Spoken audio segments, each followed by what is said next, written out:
মামাতো ভাইয়ের বিয়ে, সে আনন্দে সেজেগুজে সবার সাথে স্টেজে উড়াধুরা ডান্স করছি। আজ আমি অনেক অনেক খুশি, কারণ আমার জীবনে থাকা রাক্ষসটা আজ বিয়ে। এখন থেকে বউকে নিয়ে বিজি থাকবে, আর আমার জীবনেও শান্তি বজায় থাকবে। আহা কি আনন্দ! আনন্দে আমি আকাশে বাতাসে উড়তাছি। আরে ডিজে আঙ্কেল, আরেকটা ফাটাফাটি মিউজিক প্লে করুন। কাছে এসে চিল্লিয়ে বলে। আরেকটা গান স্টার্ট হতেই সবাই একসাথে পায়ে পায়ে তাল মিলিয়ে নাচতে শুরু করে। হঠাৎই গান স্টেপ হয়ে গেলে রিমঝিমের মুখ দিয়ে অকথ্য ভাষা বেরিয়ে আসে। পেছনে ঘুরিয়ে ডিজেকে ইচ্ছেমতো কথা শোনাবে, তার আগেই মামা আফতার তালুকদারকে সামনে দাঁড়িয়ে নিজের দিকে তাকিয়ে থাকতে দেখে চুপসে যায়। কেউ একজন ঝটকা দিয়ে রিমঝিমের হাত ধরে স্টেজ থেকে টেনে নিয়ে যেতে শুরু করে। আম্মু, এভাবে টেনে নিয়ে যাচ্ছ কেন? কি হয়েছে? হঠাৎ বিয়ে বাড়ি মরা বাড়ির মতো থমথমে রূপ ধারণ করলো কেন? উত্তেজিত হয়ে জিজ্ঞেস করে এলিজা শেখ। মেয়ের প্রশ্নের উত্তরে কিছুই বললে না। তার মুখে গম্ভীর থমথমে। দেখেই বোঝা যাচ্ছে কিছু একটা হয়েছে। আশেপাশে মানুষের ফিসফিসানি থেকে শুনতে পাই বরযাত্রী যাওয়ার আগে কনে পালিয়েছে। বিয়েটা আর সম্ভব নয়। তার কনেপক্ষ জানিয়ে দিয়েছে।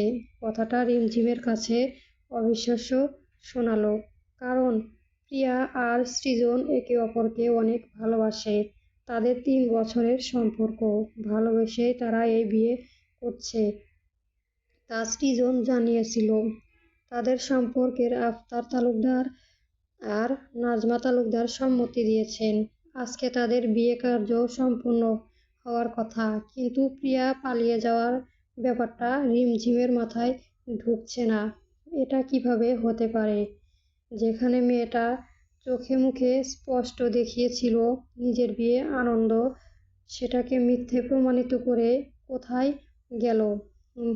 ভাবনায় এতটাই ব্যস্ত ছিল যে এলিজা শেখ স্টেজে উঠে তাকে বসিয়ে তার লক্ষ্যই করেনি। আম্মু, তুমি আমাকে এখানে বসালে কেন? বিস্ময় প্রশ্ন ছড়ে।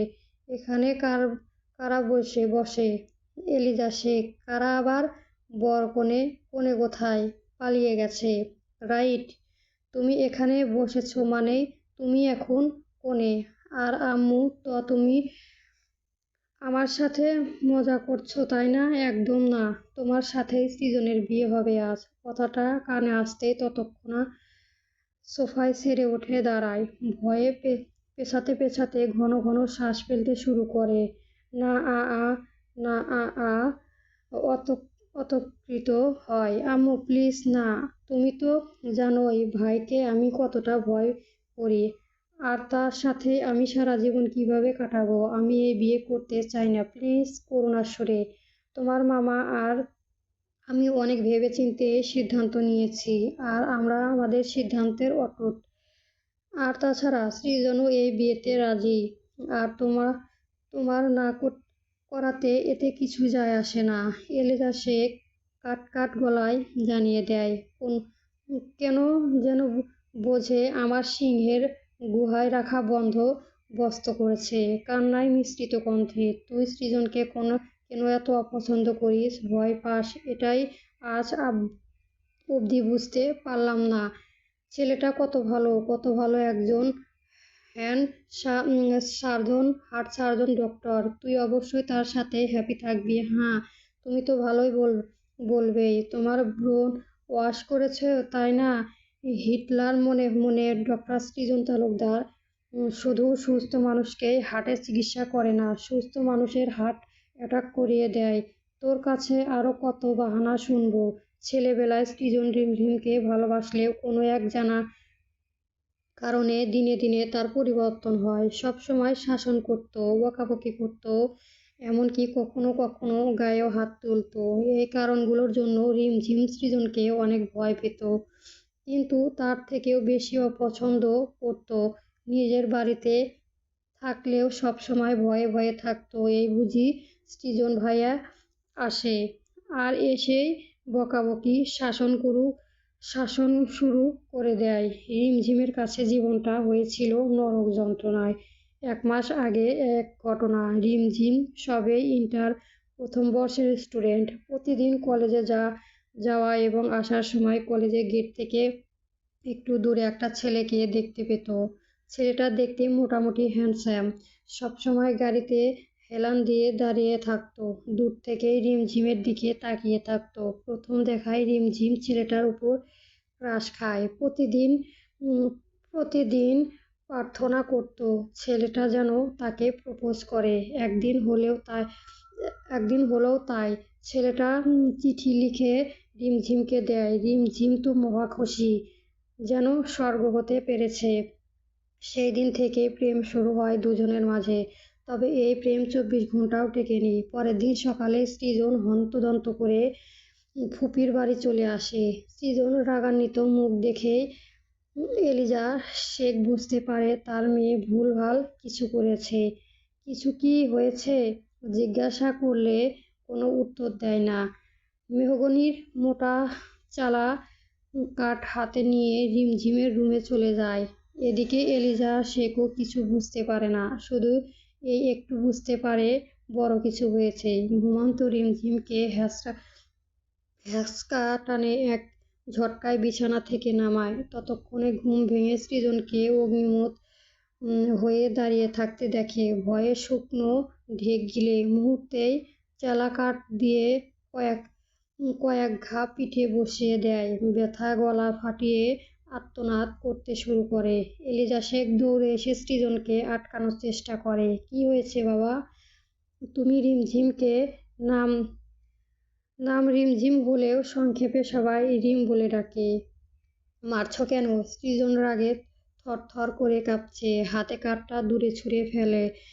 চোয়াল শক্ত করে বলে, ওর সাহস কি করে হলো প্রেম করার? এত বড় হয়ে গেছে, প্রেম শুরু করে দিয়েছে। শরীরের ব্যথা ভুলে গিয়ে বিস্ময়ে সৃজনের দিকে তাকায়। ভাইয়া কি করে জানলো? মনে মনে ওই বকেটে বিগড়ে যাওয়ার চরিত্রহীন এরিস গুন্ডাটার সাথে তোকে যদি দ্বিতীয়বার দেখি কিংবা সম্পর্ক আছে শুনি, সেই দিনই হবে এই পৃথিবীর তোর শেষ দিন। বিছানার উপর থেকে রিমঝিমের ফোনটা নিয়ে এক আছড়া মেরে রুম থেকে ধূপধাপ পা ফেলে বেরিয়ে যায়। রিম ব্যথাটা চেটে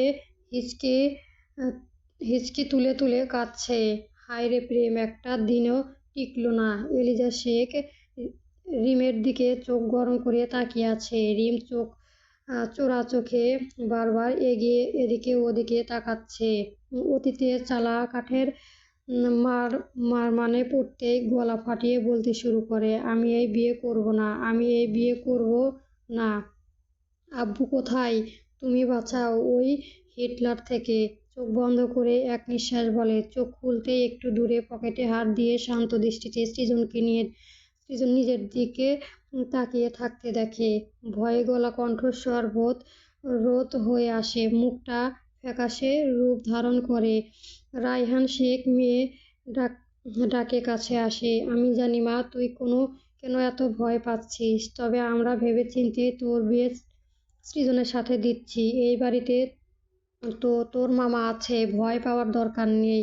আফতাব তালুকদারও অনেক বুঝিয়ে রিমঝিমকে শান্ত করায়। যদিও রিমঝিম কিছু বলতো, কিন্তু সৃজন সামনে থাকায় ভয়ে মুখ দিয়ে কিছুই বের হয় না। তবে মনে মনে ছক কষেই নেয়, এখান থেকে পালাবে। তবুও ওই হিটলারকে বিয়ে করে সিংহের গুহায় থাকবে না। বিয়ে